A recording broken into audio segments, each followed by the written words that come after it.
We currently live in a world where it's easier than ever to get online and say that you are accepting clients for health and fitness. But the transition from training people in person to working in the online space can feel like a 180, like you are entering a whole new profession, because in part, you are. My name is Annie Miller, and I help you build a sustainable online health and fitness business without selling your soul to vanity metrics or doing sales calls. Today, I plan to drop some tough realities in your lap about how to transition to the online space after training or working with people in person. Now, I am extremely biased in the fact that I think that it is essential for personal trainers and health professionals to work with people in person before transitioning into the online space. So if you've established yourself in person, but you see the potential reach, the potential growth, and the freedom that can come with the online space, I commend you for what you've done in person, and I hope that this video helps you establish yourself in the online space the way that you want. With that, entering the online space can be extremely overwhelming for new coaches.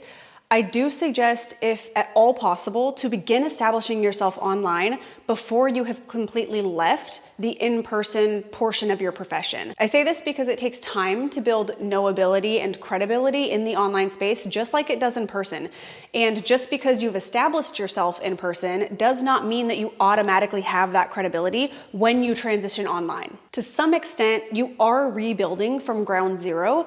That doesn't discredit any of the experience that you have. It just means that we have to learn how to communicate that value to your new audience online. And in my opinion, that's the ticket. Some people will tell you that the industry is oversaturated. And I always ask the question, then should no one else enter the industry? Should we just have no more personal trainers or nutrition coaches or registered dietitians? We have enough, so we should just stop. No, of course not. You can hear how silly that sounds. Whether the industry is saturated or not, humans categorize. It's something that we do to make sense of things, and thus people will lump you in with all of the other things that they perceive as personal trainers. It's why I never personally called myself a personal trainer. No shade to Globo Gym trainers out there. That's just not what I was, and I wanted to differentiate myself from that. So I called myself what I was and still am, which is a strength coach. Regardless of what you are, what your title is, I'm guessing that you want to establish yourself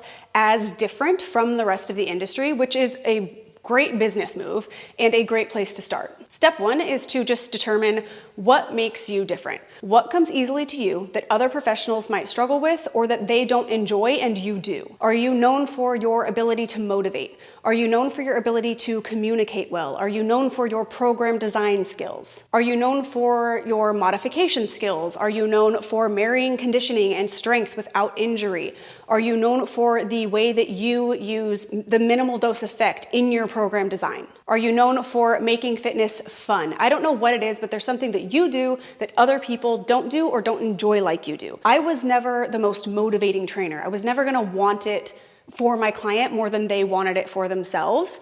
Program design and my ability to educate clients is what made me different. And that is exactly what I transferred into the online space. And if you feel like you have no idea what makes you different yet, that's totally okay. Don't be discouraged. You'll quickly find it the more often that you put out content. And that brings us to the next step, what you need to actually be in the online space. If there are two things that I personally think you need when starting a business as a health and fitness coach in the online space, it is an engaged audience who understands who you are and what you do, and an offer that you can sell. That's it. Obviously, yes, you need software and a way to collect payments and things like that, but those are the logistics. Pick one social media platform to be on. Instagram is a popular choice because it's where people already come to consume health and fitness content, inspiration, and education. It's a platform where you can create longer form content via video if you would like to, and you can also be in front of your audience on a daily basis, building relationships and getting feedback, which is not common on other platforms. At this point, I do still think that Instagram is the best place to be when starting out in the online space as a health and fitness professional. It also gives you the chance to put out content at a high frequency, giving you a higher capacity to build that audience that I said you need, as well as establish your own messaging and philosophy as a coach in the online space. Whether you consider yourself a creative or not, being in the online space requires you to be able to communicate via media. Embrace it. You will need to develop whatever your creative style is. As far as your offer goes, most people start with one-on-one services of some kind. Especially online, you need to be able to communicate the expected result with adherence to your methods,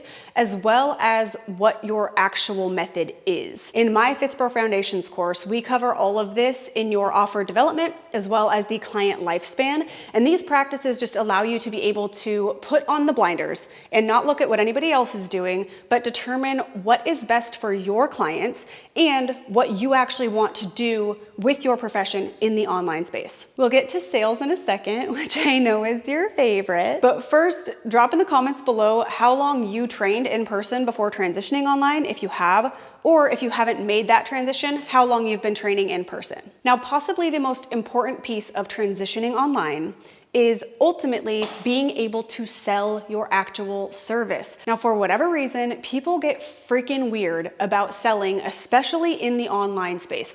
Remember that even if you're building a personal brand, you are online as a business. You need to sell your offer, and people need to hear about it, and they need to see it in many different lights before they actually purchase from you. So often, people think that they can just get online, announce that they're taking clients, and that they will get 5 applications, only to be incredibly disappointed by the result of no one applying to work with them from their one-time announcement. So I will leave you with this. It's going to take time to build an established audience who trusts you enough to give you their hard-earned money. I want you to think about yourself as a consumer and how many people you follow on social media, specifically Instagram, but have never paid and probably will never pay.